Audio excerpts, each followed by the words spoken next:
What's up, guys, and welcome back to the channel. Today I thought I would talk to you about golf balls and how, if you're not careful, you can go down a black hole like I have with golf balls over the years. Which golf ball should you play?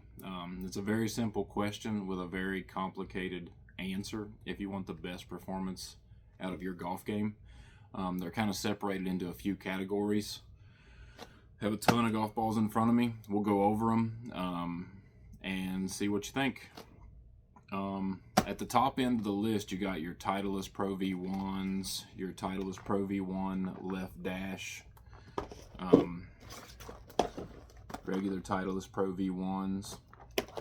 Another high-end golf ball is the Callaway Chrome Tour, and then you got TaylorMade TP5X Stripe Edition. Then you got the Tiger Woods Bridgestone golf ball. He actually has a couple different variations out there. He used to play this one, according to his recent videos, spinnier golf ball. He said he was always good at managing the spin, taking the spin off of a golf ball, or maybe putting it on. No, I think it's taking it off. Yeah, taking it off. But recently, with his slower swing speed, he switched to a harder golf ball to get more distance off the tee. And I think he's having, I don't know, I watched him a few times. It seemed like he was struggling controlling this one around the greens. But we'll go over all that.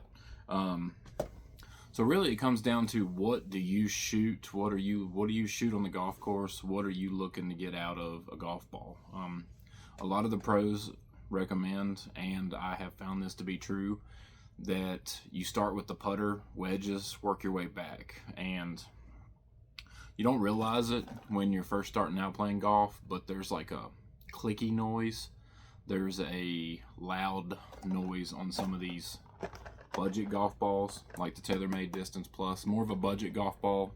So as soon as I hit this golf ball with my putter, I know that's too loud for me. I don't want that noise coming off my putter. And when I hit it with a wedge, it's too loud, it's too clicky, and it doesn't get the reaction that I'm looking for out of a wedge. So this is kind of a budget golf ball. I think these are like $20, $22 a dozen at Walmart, somewhere in there. If you're going out there on the course and you're shooting over 100 and you're losing 2 or 3 golf balls around, a golf ball like this is probably the golf ball for you. You don't want to go out there and pay $55 a dozen nowadays for golf balls like the TaylorMades or the Titleist Pro V1s, and then you're losing $15 worth of golf balls every round, and the few that you do keep are all banged up, scratched up, and so forth. But I mean, if you got plenty of money and you want to continuously get better at golf, maybe go ahead and buy the Pro V1s. But if it were me and I shot over 100 and lost 2 or 3 golf balls per round, I would go with something like the TaylorMade Distance Plus, or like the Callaway Chrome Soft, Callaway Warbird. Shout out David. Something like that I'm not afraid to lose a couple of those golf balls. But you're gonna give up the performance. You're gonna give up some distance, probably. You're gonna give up some spin characteristics that I'm used to seeing out of a golf ball. But if you want to move a little bit further up the ladder, I actually got lucky and snagged a few dozen of these at Walmart. These are the Srixon Z-Star XVs. And they're kind of like they're a little bit higher than a mid-level golf ball, probably. I think retail on these was like $47, and they were marked down to $15. So I snagged a couple dozen. And you can't believe all these golf ball boxes. They're all going to say this ball is the best thing ever on the back of it. So don't pay attention to the boxes. I'd recommend going to My Golf Spy's golf ball review. They do like a golf ball review every year. Go look at that, read those statistics, watch the little videos they do, and those guys are spot on with their stuff. My Golf Spy, I think the last one they did was last year. I don't think they've done one this year. Maybe they did it early this year. I don't know. But every golf ball box is going to tell you it's the best thing ever, and most of them are not the best thing ever. So kind of a mid-level golf ball. If you get a good deal and find something like this on clearance, buy a couple dozen and try them. Then if you're shooting like between 100 and 90 and you're starting to tell the noise difference on a putter, the noise difference on a wedge, the spin, the biting around the green, the golf ball checking up on wedge shots, and you're not losing as many, you might want to move into, they make some, like Members Mark just came out with their golf ball, and actually, believe it or not, the Kirkland golf ball is pretty darn good. I have a couple of the yellows left. My only ever hole-in-one with a Kirkland golf ball. That hurts the pride a little bit. But good solid golf ball. They do scratch up pretty easy, and they're very spinny. So if you slice the ball, if you get a lot of spin off your irons, driver, it's going to increase.